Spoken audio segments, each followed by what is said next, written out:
नमस्कार, आप जुड़े हैं मुद्दे की बात में कृष्ण कौशिक के साथ। आज हमारा मुद्दा है, क्या क्षत्रपों का गढ़ ढह गया है।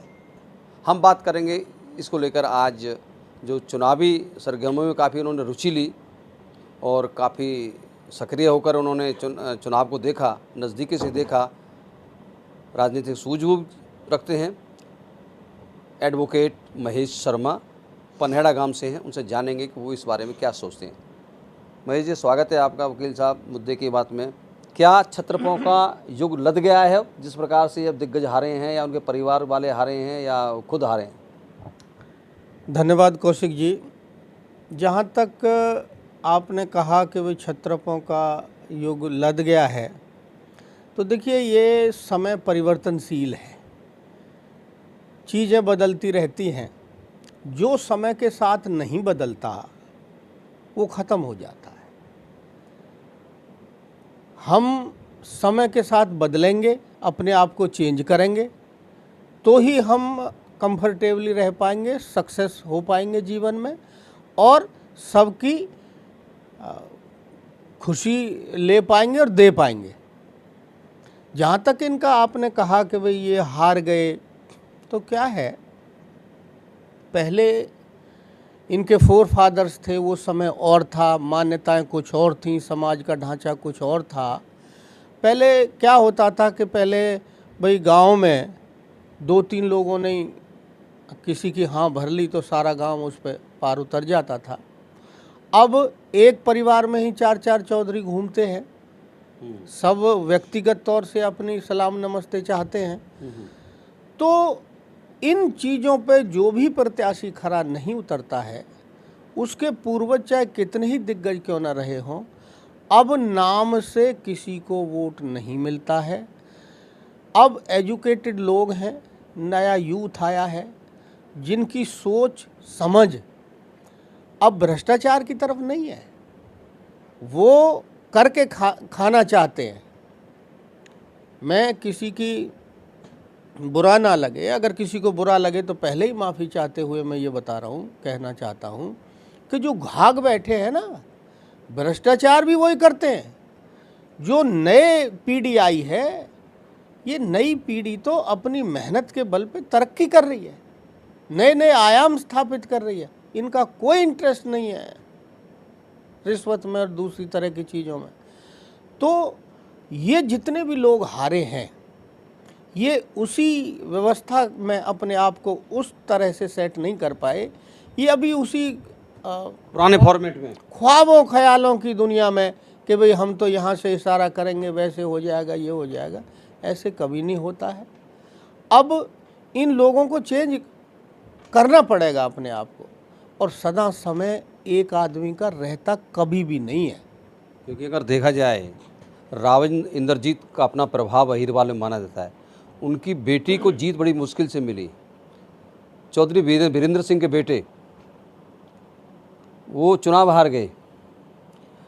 कुलदीप बिश्नोई के बेटे चुनाव हार गए। करण सिंह दलाल जैसा बड़ा कदावर नेता चुनाव हार गया।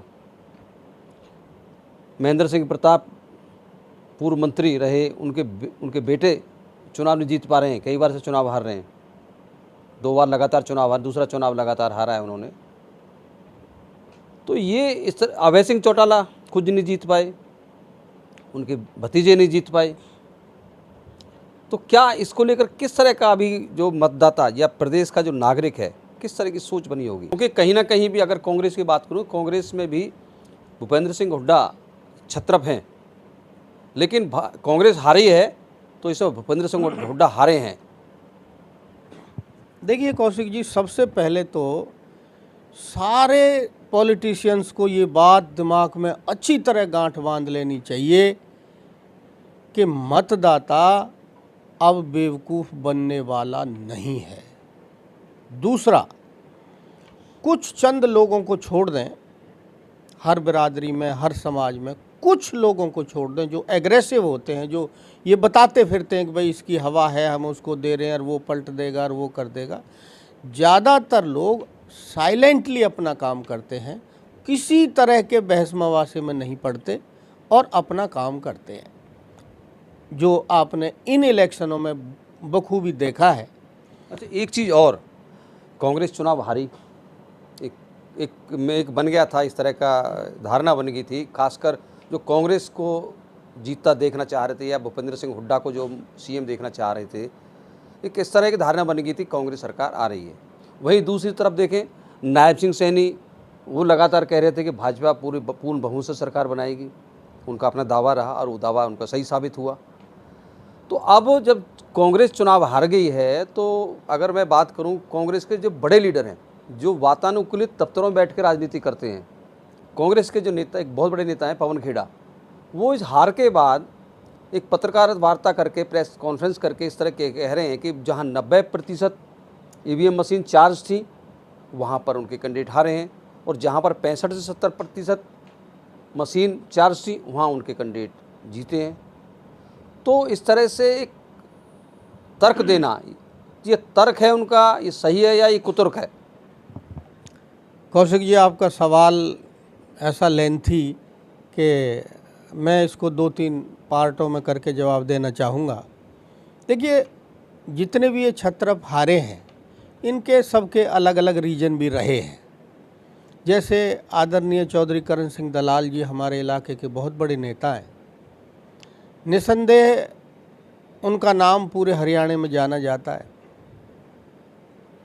लेकिन आप देखिए कि कई बार आदमी ऐसी गलती कर जाता है, इन्होंने नूह में जो बयान दिया जिसकी कोई ज़रूरत नहीं थी, ये हालांकि मेरी कोई इतनी वो नहीं है कि मैं उनको किसी बात पे सलाह दूं या कोई और बात करूं, लेकिन एक आम नागरिक और एक आम आदमी की हैसियत से मैं ये कह रहा हूं कि उनको कतई कोई ज़रूरत नहीं थी वहाँ इतने बड़े हिमायती बनने की या इस तरह की बात करने की।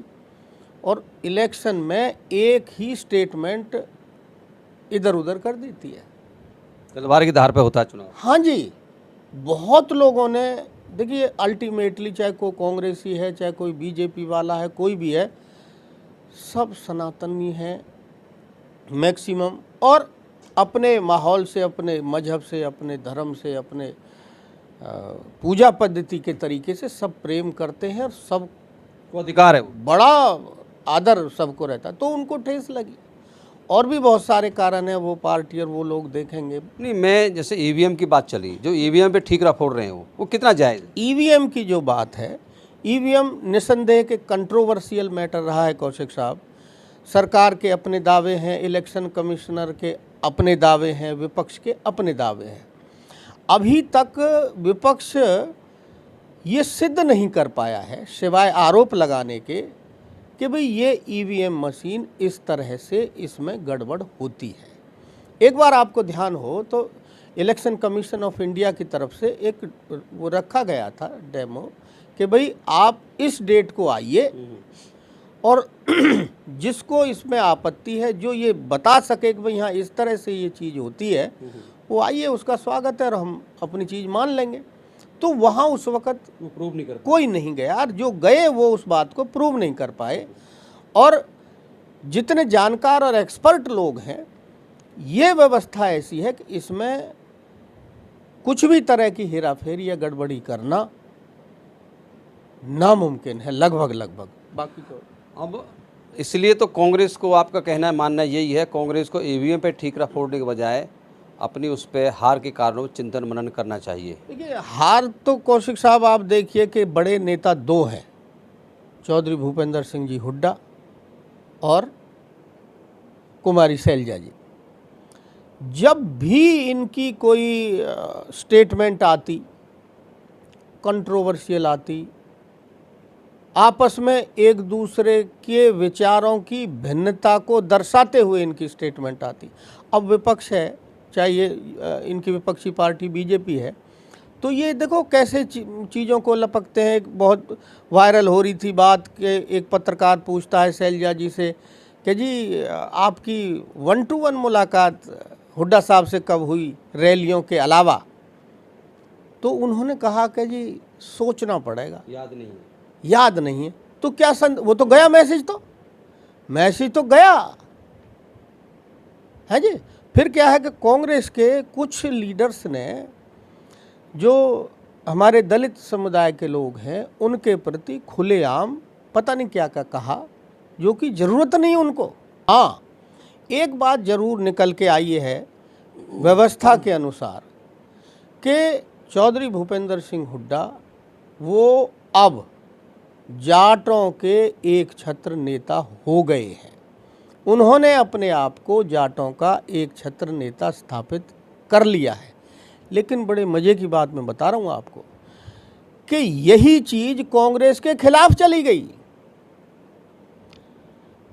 आप इलेक्शन की तैयारियों को देखिए कांग्रेस की को, कोई भी बड़ा नेता कांग्रेस का इलेक्शन के कैंपेनिंग में नहीं आया। 5-6 दिन पहले को छोड़ करके राहुल गांधी जी लास्ट मूवमेंट में आए हैं। नहीं, जिस तरह से आपने कहा कि वो जाटों के एक छत्र नेता हैं, तो नॉन जाट के लिए तो अछूत पार्टी होगी, क्योंकि जब वर्चस्व भी उनका है पार्टी में, देखिए तो नॉन जाट कैसे जुड़े? देखिए मैं बता रहा हूँ आपको कि नॉन जाट जुड़े कहाँ। भाई किसी बिरादरी जब तक किसी व्यक्ति को नेता नहीं मानती, दूसरे लोग भी नहीं मानते। देखिए मैं एक बात कहूँ कि जात बिरादरी हमारे समाज की एक कड़वी सच्चाई है, जो कि समाज को तरक्की के रास्ते पर ले जाने से रोकती है। और इस जात बिरादरी को केवल ये जो पॉलिटिक्स है ना, ये जो वोट है, ये जिंदा रखे हुए है। अदरवाइज तो हमारी आज की पीढ़ी तो इसमें बिलीव ही नहीं करती और ना करना चाहिए। लेकिन क्योंकि ये राजनीतिक दल जो है ये किस बिरादरी के कितने लोग कहाँ हैं उस हिसाब से टिकटें देते हैं। फिर आप देख लीजिए कि लास्ट में आकर के ये बिरादरी पे ही इलेक्शन तुल जाता है। अब होता क्या है, चौधरी भूपेंद्र सिंह जी हुड्डा वो जाटों के एक छत्र नेता हो गए, ठीक है जी। अब अगर वो सभी समाज को, मैं ये नहीं कहता कि वो किसी समाज को तिरस्कार कर रहे हैं या कुछ है, लेकिन उन्होंने वरीयता दी अपने वाले समाज को। और ये एक चीज़ बताऊं मैं आपको कि सच्चाई से ज़्यादा परसेप्शन का मोल होता है राजनीति के अंदर। सच्चाई कुछ भी हो, लेकिन एक चीज़ जो फैल जाए, एक स्थापित हो जाए समाज में, हाँ भाई ऐसे हो रहा है। जैसे उदाहरण के लिए मैं बताऊं कि वो कहा भाई संविधान बदल देंगे। अरे कौन बदल देगा संविधान को? उसकी प्रक्रिया बहुत अलग है। लेकिन कांग्रेस पार्टी ये परसेप्शन बनाने में देश में कामयाब रही कि ये संविधान बदल देंगे। इसी तरह जो हुड्डा साहब हैं, इनका जो फोकस है वो एक सीमित दायरे के अंदर तक रहा। तो जो और बिरादरी हैं वो अपने आप अलग हो गए। और उस बीजेपी को उसका फ़ायदा मिल गया, बैठे बिठाए फ़ायदा मिल गया। और कांग्रेस ने सारा इलेक्शन चौधरी भूपेंद्र सिंह हुड्डा जी के कंधे पर छोड़ दिया। कोई राजी खुशी लेने नहीं आया ऊपर से, सिवा एक हफ्ते 10 दिन शायद पहले राहुल गांधी जी आए। ये मुद्दे की बात यही है, क्या छत्रपों का जो युग खत्म हो गया है? इसका निश्चित तौर से कौशिक साहब, निश्चित तौर से आज कोई छत्रप नहीं है, कोई भी छत्रप नहीं है। सब अपनी व्यवस्था के अंदर से अपना जीवन चला रहे हैं। बहुत हमारे एनसीआर में और हरियाणा में तो खुशहाली है, कौन किसकी परवाह करता है। धन्यवाद जी, धन्यवाद वकील साहब। आप सुन रहे थे एडवोकेट महेश शर्मा जी, उन्होंने बताया, हमने बात की, क्योंकि राजनीतिक चर्चाओं में शामिल रहते हैं, राजनीतिक सोच रखते हैं और चुनावों में राजनीतिक जो इस तरह की गतिविधि होती है उसमें भाग लेते हैं। तो उन्होंने यही कहा कि अब छत्रपों का जो एक युग था वो चला गया, अब वो युग नहीं है। अब जनता को जो भाएगा, जनता उसको चुनेगी, ना कोई किसी को जितवा पाएगा, ना खुद जीत पाएगा जब तक जनता नहीं चाहेगी। आप जुड़े होते मुद्दे की बात में कृष्ण कौशिक के साथ। हमारे साथ जुड़े रहने के लिए आपका बहुत बहुत धन्यवाद।